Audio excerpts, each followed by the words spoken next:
Welcome back to another episode of the MacRumors show. Hartley, we finally have news. Like, it feels so good to have some things to talk about. Now, granted, we don't know what exactly is going to happen, but we do have some really exciting information. How excited are you for March 4th?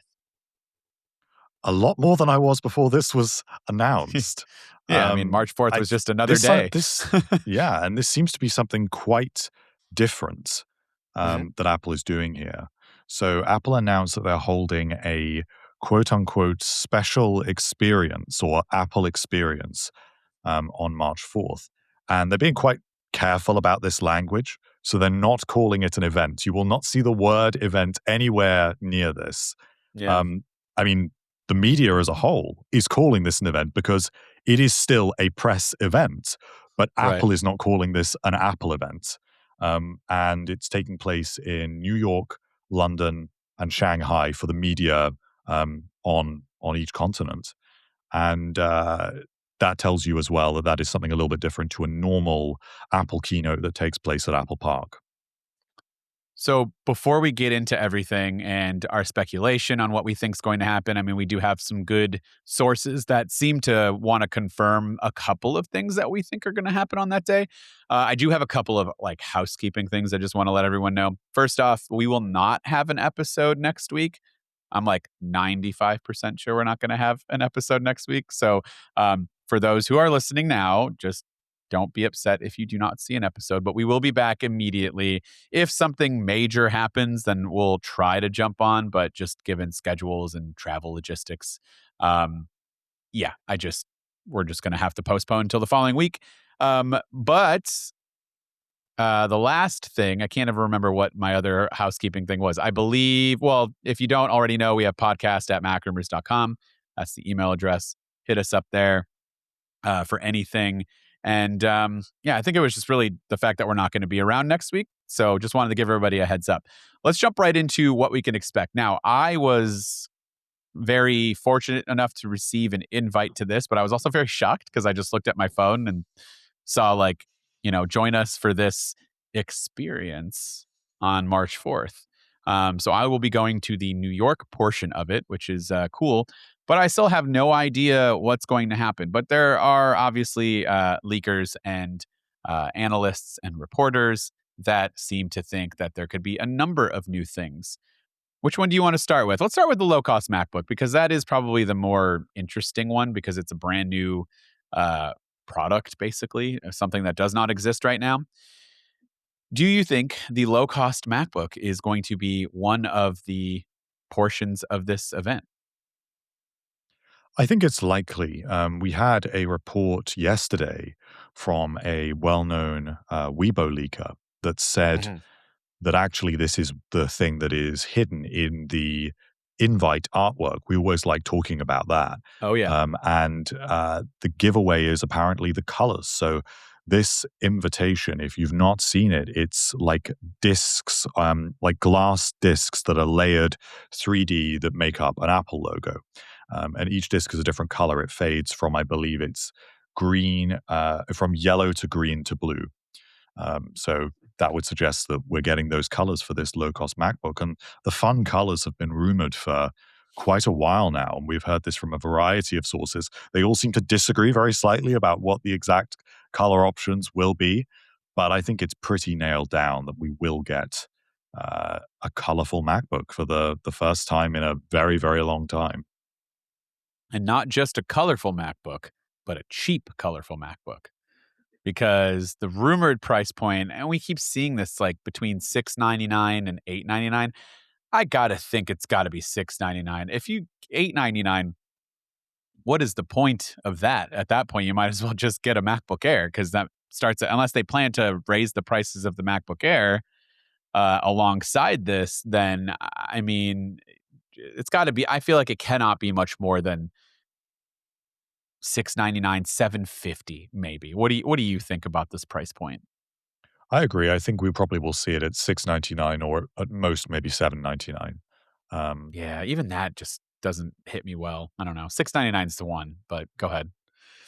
It is going to be quite a different device ultimately, and a lot more comparable to something like an iPad Air in terms of its specifications, and actually less powerful than an iPad Air, Yeah. because of course it's rumored to contain the A18 chip, which is effectively equivalent to an M1, and the iPad Hmm. Air is about to be upgraded to the M4. So a lot less powerful than the MacBook Air, which itself is moving up, a lot less powerful than the iPad Air, and a lot less powerful than the MacBook Air, which is about to move up to the M5. So between this low cost MacBook and the M5 MacBook Air, that's that's four entire chip generations. So um, that has got to be priced in. Then its lack of Thunderbolt connectivity um, will also count for something. And presumably, it is also going to have a design that is a little bit older and varies. It's probably not going to be quite as thin as the MacBook Air. And it will have a slightly smaller display. So the rumors now have centered on it having a 12.9-inch display, which is the exact same display size as the so-called 13-inch iPad Air. It isn't actually 13 inches, it's 12.9. Apple just rebranded that screen size to make it a little bit more palatable. And Apple may well call this a 13-inch MacBook Air, but supposedly the panel is 12.9 inches. So that will also be smaller than the MacBook Air that comes in at 13.3. So in every way, this should look and feel quite a lot cheaper. The price really does have to intersect with that. Yeah, it's supposed to come in in an aluminum chassis still, like you said. The display is going to be an LCD. It's not going to be mini LED. It's not going to be anything. I mean, it's going to be perfectly fine for who this is targeted towards. It's going to be, a lot of people say Chromebooks. I still don't know. Chromebooks are so cheap that I don't know that the people that are buying Chromebooks are still going to want to get into this. But it does make it a little more palatable because let's say you bought a really high end Chromebook for $400. Well, if you just spend a couple $100 more, no offense to Chrome OS or whatever they call that now, but Mac OS is infinitely better and you can do way more things and it just becomes more of an advanced machine. Whether schools or, businesses or whoever is using this type of machine thinks it's worth it is another. But I think that this is going to be kind of hard to beat, especially the Windows mid-level, situation that is for enterprise businesses that are buying $500 HP laptops. Like I would absolutely, if I was in charge of an IT department, be pushing people to get this. This would be so much better, a lot less headaches, hopefully, for those that are in charge of these machines and the fleet of devices that would go out to your employees. But like, I just know that it would be a much stronger, effective option. And then just think about high school students looking to buying something for their own personal use case, and then maybe they're going to take it to college. Like, there's just so many people that this would be, and it's going to be a great machine. From a design standpoint, I would be really happy if this became a little bit thicker and just kind of looked like those old MacBooks, maybe that like plasticky kind of top, the white and black MacBooks that we used to have. Why not go back to that? Save yourself some.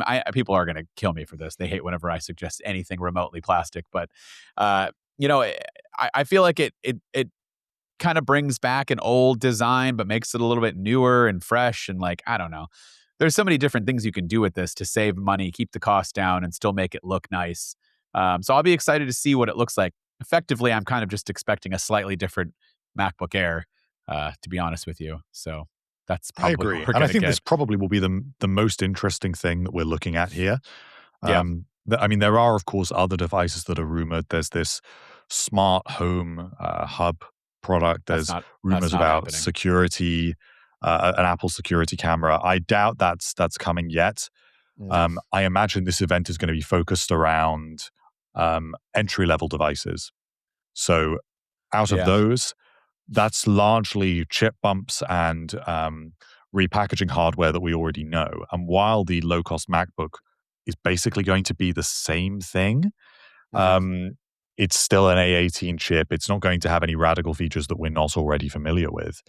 Um, but that being said, it still kind of is a bit fresh and a bit new, and Yeah. presents something that I think a lot of us in the media that will be quite interested to actually see what it's like, and see how popular it is. Yeah. I mean, it's something that technically doesn't exist right now. We just don't have a Mac that's at this price point that's going to look like this. So I mean, it's definitely going to be intriguing. And there are a few, I mean, there's a lot of other devices that could be at this event. There's a couple, really just one more that I'm pretty sure is going to be there. But before we get into all of that, just want to take a quick minute to get a word in from today's sponsor. Lately, I've been rethinking how I actually use AI in my workflow, especially with how much research and scripting goes into not only this show every week, but I also run the MacRumors.com YouTube channel, and so we make at least 3 videos a week, sometimes more with shorts and everything. And I just bounce between a ton of notes, articles, outlines, different tools to try to connect everything myself. But now I use Claude more like a thinking partner. I can drop in messy notes or a rough script and have it restructure my ideas, go deeper on analysis, and even surface connections across dozens of sources that I would have maybe missed. It feels less like asking for quick answers and more like collaborating with something that understands the full context of what I'm trying to build here. Claude is the AI for minds that doesn't stop at good enough. It's the collaborator that actually understands your entire workflow and thinks with you. Whether you're debugging code at midnight or strategizing your next business move, Claude extends your thinking to tackle the problems that truly matter. So if you're ready to tackle bigger problems, get started with Claude today at claude.ai/Mac.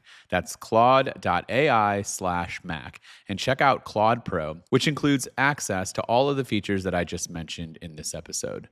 That's claude.ai/Mac. Thanks, Claude, for sponsoring this episode. Okay, so one of the other things that I'm pretty sure is going to be happening, I guess we should kind of talk about this. Kind of plays the same part here. John Gruber, friend of the show, Daring Fireballs, John Gruber, not announced, but he guessed that there's going to be an announcement of products on a day-by-day basis via press release leading up to March 4th. And then that March 4th would be the experience for all of the products for people in the media, influencers, creators, et cetera, that whoever Apple decides to invite. Before we get into even what the next thing's going to be, do you buy that? Or do you think that this is going to be all done on one day and then the experience happens, right It's then and hard to there? say. I mean, it all depends on how much they announce. If all they are going to announce is the low-cost MacBook and the iPhone 17e, then it would make sense to do that on a Monday, Tuesday, and have the experience on the Wednesday. But if they're going to do more than that, if they're going to throw out the iPad Air and entry-level iPad, and they've got the new M5 MacBook Pros too, this feels like a lot Yeah. to do in press releases each day. And maybe they'll do multiple press releases each day. But part of me just thinks it depends on how much there is. Maybe there really is not going to be a whole lot. And maybe it does all just come on that Wednesday. I mean, there's a lot of stuff now that is very close to launch, like these MacBook Right. Pros, that don't really I fit in with the rest of this stuff. Yeah, I struggle with this because on one hand, I'm like, why would Apple invite me- um, people in the media and creators or whatever to come out and check this out and make it like to the point where they created an event invitation, even though it's not an event. I'm aware it's an experience. Like Apple does this for things when there's not an event. And they do this for when there's like the weird one-off events, like the Scary Fast one or whatever that one was called, the Halloween one that was at Yeah. night, and they did have people come out to but like to be in New York, London, and Shanghai on the same time seems like kind of a lot. Why are we doing this if it's just a low cost MacBook and MacBook Pro refresh? Like, I feel like it wouldn't be that. One of the other products that's rumored is the iPhone 17e. That is pretty imminent. I think today is actually, so this is Thursday, February 19th while we're recording.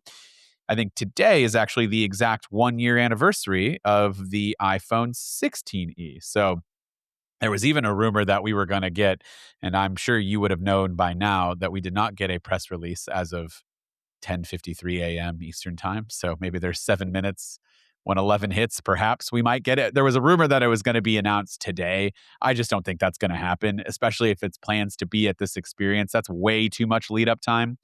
So Gruber thinks there's going to be a series of announcements, starting with, I think he mentioned it would be the 17E on Monday. So that's that. I also kind of feel like it's going to be a 17E for sure. That's my like. If I had to put money down, I would bet 17E is going to be part of this. It's just it's next up.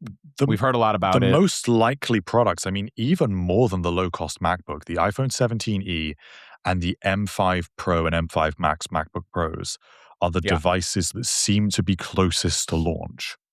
right. Then we have the sort of next tier, which is this low-cost MacBook, because although this is heavily rumored, we haven't actually seen any like leaked parts, any any really concrete leaks that say that this is imminent. And of course, it's not like we can look at inventory and see that the existing product is running out of stock because this is a brand new device. And then I guess after that, the new iPad Air and entry level iPad. But then I Yeah, don't even know because there's other stuff like we've been hearing about our next generation HomePod Mini for literally months. and We Apple were TV, expecting a new Apple TV and entry level HomePod right back in like November, and that studio never emerged. So display. That's not going to does that happen. mean that that is now imminent? I guess a HomePod Mini fits in quite well with these low cost devices. It wouldn't really shock me. Um, but it's hard to say. I think that we've got this core selection of products that looks like it is most likely, and then maybe there'll be some other surprises along the way. I mean, the most kind of left of field thing that is not actually a product that we definitely should mention is Vision Pro, because Mm. there are rumors that Apple is planning a Vision Pro experience for the media on this day, which would make sense, right? Because are you really able to experience the new iPad Air with M4? Not really. So what does an experience actually justify? Well, Vision Pro is an experiential product, and allegedly, or at least the rumor, and this isn't based on any sort of leaked information, this is speculation, but I think it's a pretty good bet that Apple is looking at bringing F1 to the Vision Pro, which would be particularly immersive. I mean, compare that to That'd be, something where you're yeah. courtside Hmm. and you just have this sort of panoramic view and you can switch to different views around a pitch or a stadium. That is nowhere near as immersive as actually like being on a driver's car and Yeah. watching the sport from this perspective. And Apple said that when they bought the licensing to F1 in North America, that they were going to look at a lot more F1 content. F1 has started appearing a lot more in the TV app, so it looks like this is slowly trickling in. Vision Pro would definitely be the most appropriate platform to create that source of content. Um, and while I think the only thing that goes against that in my mind, because this was another thing that John Gruber was talking about earlier today, is if they've got the rights in North America, that isn't going to work in London or Shanghai. But that isn't to say that they're not still going to demonstrate this or maybe only have that particular part of the experience available in North America. Yeah. I mean, There is who I guess knows? all of this is to say there is a chance that yes, we'll get some new products, but there may be some other stuff too related to Apple TV, or for all we know, there's going to be a Fitness Plus thing in there. It's it's Oof. it's probably wise to not forget that there is other stuff going on, not just these entry level products. Yeah. I mean, I don't know. I struggle to kind of feel like because Apple's not calling it an event and it's not live streamed, it's not as big of a deal as those that are live streamed, obviously. I'm not breaking any news there. But you're having all these people come out to these different locations. There's got to be more than just, a Vision Pro experience in an iPhone 17e, which is why I think that MacBook is going to have. Honestly, if we're going to really put into the whole, like we always do, the event invitations, this is where we need Sam to jump on again and tell us that the event invitations absolutely matter. If they matter, look at the colors. The colors that were rumored for the low cost MacBook Air, or yeah, the MacBook. iPad Air fits these colors. They could definitely be in these colors. There's no rumors for the iPhone 17e to gain any colors, but that could be a surprise potentially. I doubt it, but who knows? Um, the HomePod Mini could come in these colors or shades of these colors. Like those things make sense, but I just, it's hard to pinpoint. Now, I did mention a few times that the 17E is probably the one that's going to happen, in my opinion, the most. So we should real quickly just, for those who need a refresher, like what's going to be the new thing with this. And it's honestly not much, but there are some important things. So it is going to get an A19 chip. Last year it had the A18 chip. Personally, don't think if you I just don't think it's going to matter, but sure. I mean, that's great. It's going to be in line with the rest of. I mean, the A18 is great. I'm not downplaying the importance of how good these chips are. It's more so saying like they're so good that that doesn't really matter. But it is going to get the A19 chip. Okay, that's great. And then the biggest thing is it didn't have MagSafe last year, and this year we have rumors that it's going to get MagSafe. To me, that's huge. That takes away one of the two biggest pain points for me personally from a usage perspective of this device. The third biggest pain point is the price. Unfortunately, the price looks like it's still going to continue to start at $599. I think that's a miss. Should start at $499 in my opinion, at least. But yeah, there's nothing I can do about that. But you're getting MagSafe. That's awesome. You no longer need to like get a case and put it on there that has specific magnetic attachment capabilities. It's going to get the MagSafe charging compatibility, which is nice. So that's really good. And then you're going to get Apple's updated C1X and N1 wireless chips. So that's cool. I don't know that many of you will be able to notice any difference, which is a good thing. It's not going to It's feel really for any battery different. life. Yeah, it's for battery life, and well, I mean, you think about when the C1 was rumored, and we were talks like Apple wasn't going to put it in any of its main phones at first, and it didn't. It put it in the C or in the 16E because they were worried that yeah, it's going to give you better battery efficiency, but what if it sucks from a data and call perspective? What if your cellular coverage is just terrible because the modem is bad? Turns out it actually is quite good, and now we have them across more devices. So that's a thing that you're going to get. And then, it's still going to have the notch. I don't think it's going to have Dynamic Island. Do you think that maybe it could come with Dynamic Island, or you think it's going to still be the same? I would be surprised if it did. Yeah. Um, So that's I really it. think that this is probably enough considering this is just a small refresh to keep the device at the same price point. It's Yeah. just a spec bump ultimately, as are a lot of these devices. I mean, the same goes for the new MacBook Pro models. The same goes for the iPad Air. The same goes for the MacBook Air. The same goes for the entry level iPad. And even if you really want to, even the same goes for the Mac Studio. Just chip bumps, minor spec bumps, which are important. And if I was looking at buying one of these new devices, or I was due a new device, I would be very pleased that there was a new one coming out. So it isn't to downplay that. Of But course. there's got to be something with this experience that is a little bit deeper. Because, as I say, just trying out a device with one newer chip generation is not enough to justify an experience. There has to be something a little bit more special here. I imagine we'll get some nicely produced videos for those of us who are not going to be in person at one of these events, and Yeah. for the broader public to be able to see not just the media's perception, but actually what Apple is saying themselves, which will probably be quite keynote style. We've seen those before. So I am intrigued. Definitely for the 17E, I think you'll get a video, probably just saying that we have MagSafe now and the updated modems, probably be pretty short. Definitely the low cost MacBook, because that's a whole entirely new product category, kind of, for the most part, when it comes to the Mac lineup. And then I don't know. I don't think you'll if they do update anything else that is like an iPad Air with a M. Well, what would that get the M4 chip now? What are we on? Yes. Yeah. So the iPad Air with the M4, I don't think you're going to get a video for that. If they do the MacBook Pros, I don't think you're going to get a video for that. Although maybe you could, because they can talk about the Pro and the Max. MacBook Pro probably justifies it because the M5 Yeah, Max we haven't seen, and exactly. especially where the M5 architecture is built around that more powerful neural engine that is optimized for on-device AI, that is far more capable than previous M series chip generations. I think Apple is going to want to say, look at what the M5 Pro and M5 Max can do with on-device AI workflows. Um, so it may even do, usually when they announce these chips, they actually do the chips in a press release separate from the Yeah, device. So they true. probably will double up and do a piece on the chips specifically, as well as the new MacBook Pro. It would be kind of sick if Apple just dumped the low-cost MacBook, 17e, iPad Air, 12th generation iPad, MacBook Air, MacBook Pro, all at this event. They're like, here you go, guys. Oh, and Apple TV and HomePod Mini. Here you go.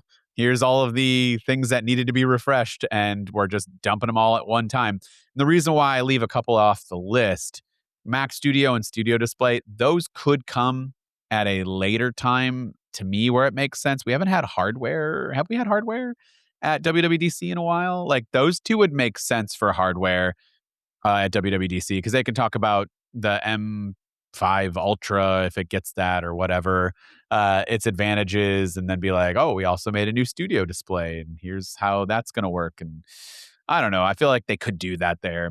The home hub and the security camera could also be at WWDC. I just don't think it's going to be now, even though it was supposed to be now. But because of the delays in 26.4 and it relies heavily on new Siri, I just don't see how in the world it could come out now. There's just no way. But it would be the best part of the experience, that's for sure. It would be. I really think that Apple would benefit from hosting a kind of Apple Intelligence smart home event later in the year. Yeah. And that they've got quite a lot they could unveil with that. They've got the HomePod Mini, which hopefully will support Apple Intelligence, because Siri on that is not very good. You can't even access ChatGPT through it. You've got the Smart Home Hub, which is supposedly wholly dependent on the next generation version of Siri. Then there's this rumored security camera, and the Apple TV. That is 4 products that all focus on the home and all are very Siri-centric. So it would, to me, make sense to actually showcase these together and kind of present this as a more coherent kind of next-generation smart home strategy. Which you are right, that would fit in well with WWDC, because especially if we hear more about the Siri chatbot, what Siri is able to do going forward, it would be an opportunity to say, well, this is what the next generation chatbot version of Siri will do on the Mac. You know, it's pretty similar to ChatGPT or whatever. But here's how it actually makes a difference in your day-to-day life with this new Smart Home Hub product. That's a way of doing something differently and going a little bit further. Of course, then they actually have to ship that product and ship the next generation version of Siri. So well, maybe if that's it's been rumored to if it's rumored to be ready by now, I mean, you could definitely get away with showcasing it at WWDC and then having it ship later in the year, i.e. iPhone season. Well, yes, you'd hope so.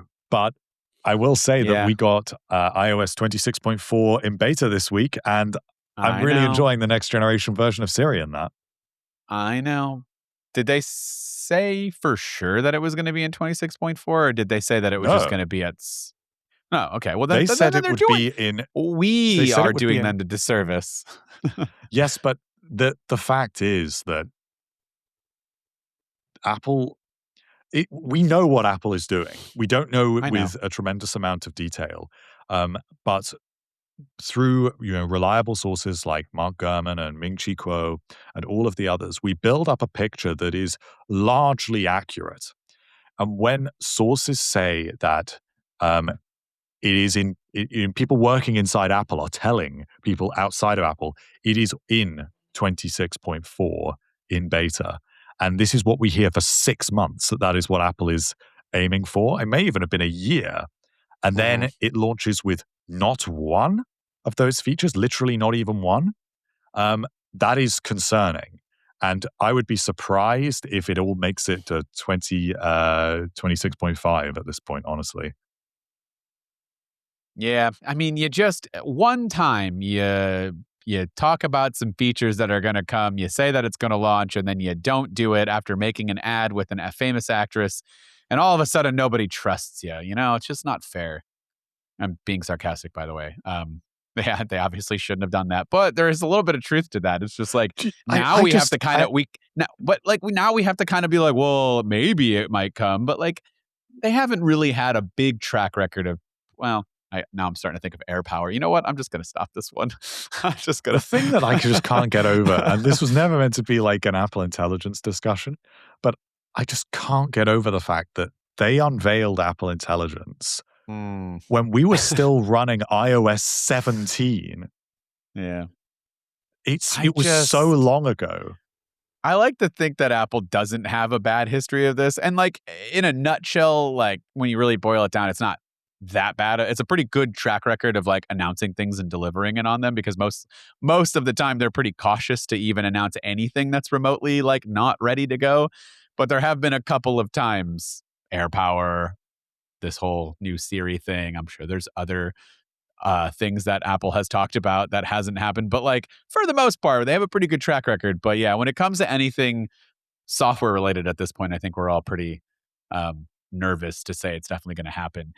I will say there's really nothing else that we didn't cover for this event. So largely, we do think it's going to be low cost MacBook. We do think it's going to be iPhone 17e. Anything after that is kind of a toss up. It could be a number of different things. So definitely MacBook Pro is surely got to you be think there. because if it's budgetary devices, that doesn't fit the theme. Unless Apple's But just saying maybe the F it, MacBook there's no Pro theme. maybe MacBook Pro comes a week earlier. Okay. And it's And then they'll actually just next have 'em week in there a for press us. release on Tuesday. Yeah. Yeah.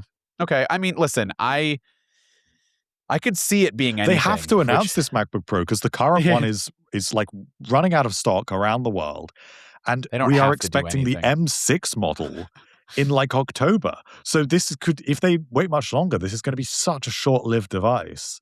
Yeah, you're right. You're right. So, okay, I just wanted to say, let's wrap up the event because there's one more thing we should talk about, I think, and it wasn't on our list, but it's not super blindsiding. We did get 26.4 this week, so we should at least talk about the things that we did get, and some of them are pretty good updates. So, I think we didn't even get a chance to talk about this. Are you excited for what you just got in Apple Music, being an Apple Music user? I am. I think it's all moving in the right direction. I particularly like actually some of the design tweaks. Yeah, me too. I like the new sort of full page Yep. artwork for albums and playlists. And I haven't had too much chance to play around with the AI generated playlists, but Mm-hmm. that is a feature that should be there. And as long as that gets more powerful over time and it can understand my personal taste, and I want to get to a point where I can say, I want songs that will use auto mix to fade into each other particularly well from this genre, from my taste.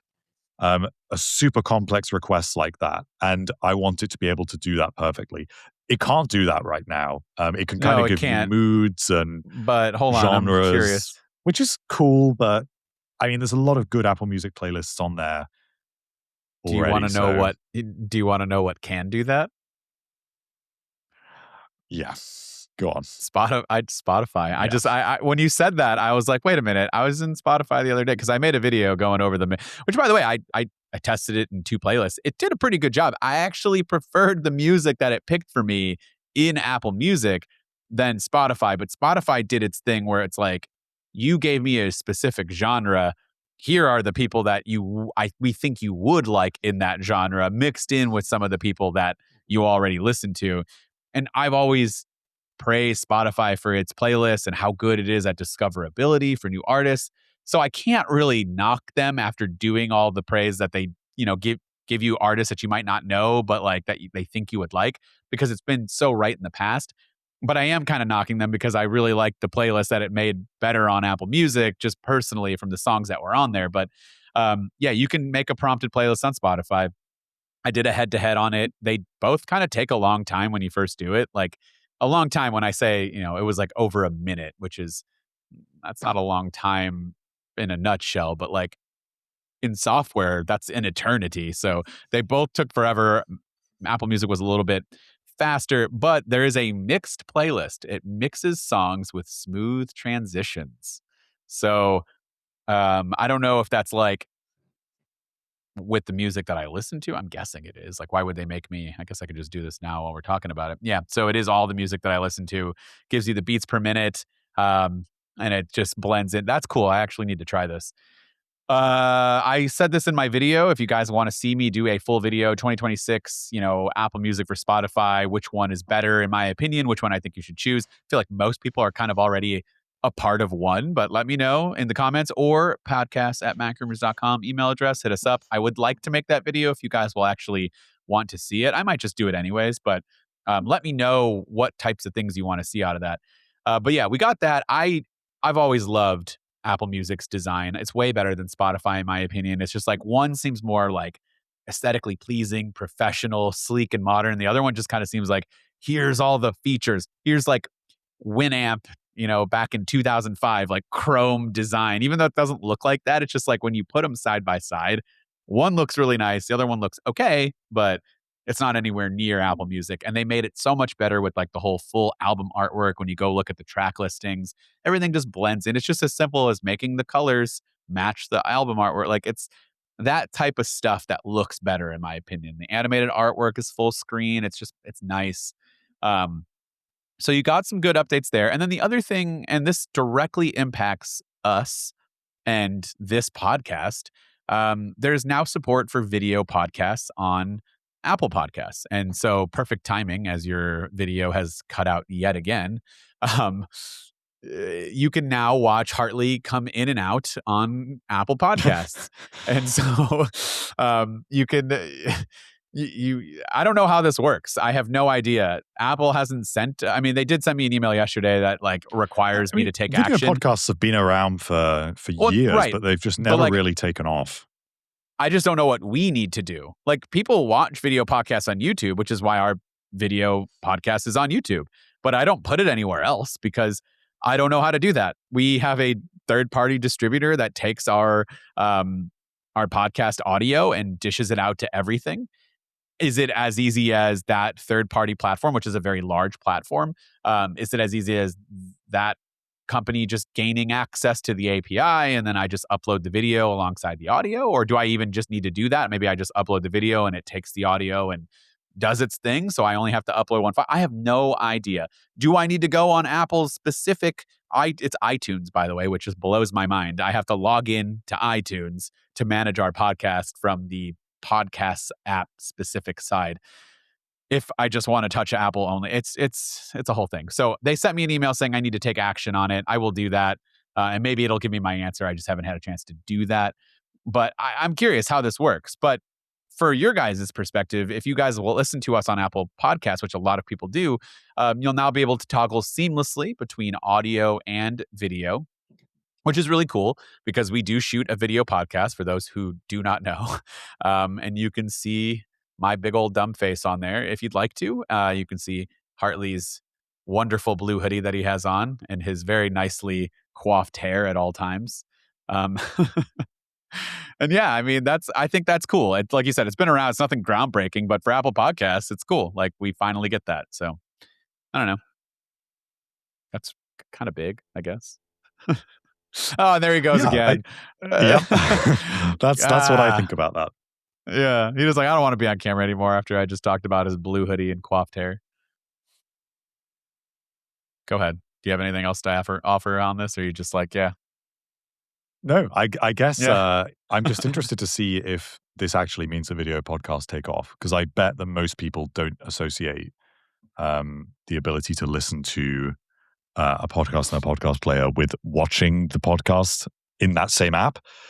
It would be kind of cool if it could finally get there, because for our purposes that would be great. We go to the effort of shooting the video, so it would be really nice if there could be a little bit more overlap there. And there are plenty of people that just want to be able to come in and out. Depending on what's most convenient, and jump into an episode, when they're on the go or just listening with audio. But at other times, it could be helpful to throw that up on the Apple TV, which itself does have a podcast app.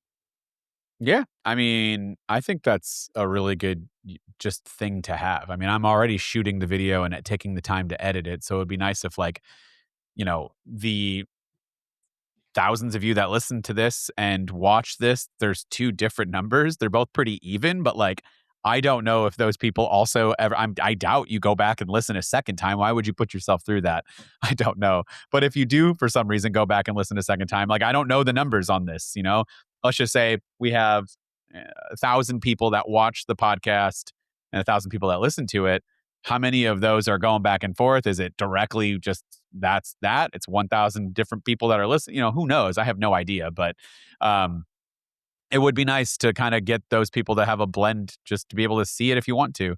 And that was kind of the biggest feature. I think the Apple Music stuff was bigger, in my opinion. It's nice to see this just from like a we make a podcast perspective. And then there was a couple of other things that came out, but I don't remember off the top of my head. Reminders has like an urgent section. RCS, that's kind of went under the radar, like end-to-end encrypted messages for RCS. I guess. Does anyone care about that? I don't know. It's good to have. It's never going to be as Yeah. exciting as, AI features in Apple Music, Right, but right. this still is a pretty significant update, certainly bigger Yeah, than the last one. I agree. All right. Well, that's our show. Reminder: we will most likely not have an episode next week. Please do not panic. We will be back the following week. Actually, we'll be back the following week, and we can talk about the event. So, yeah, let us know what you want to know, and we'll catch you guys in next week's episode.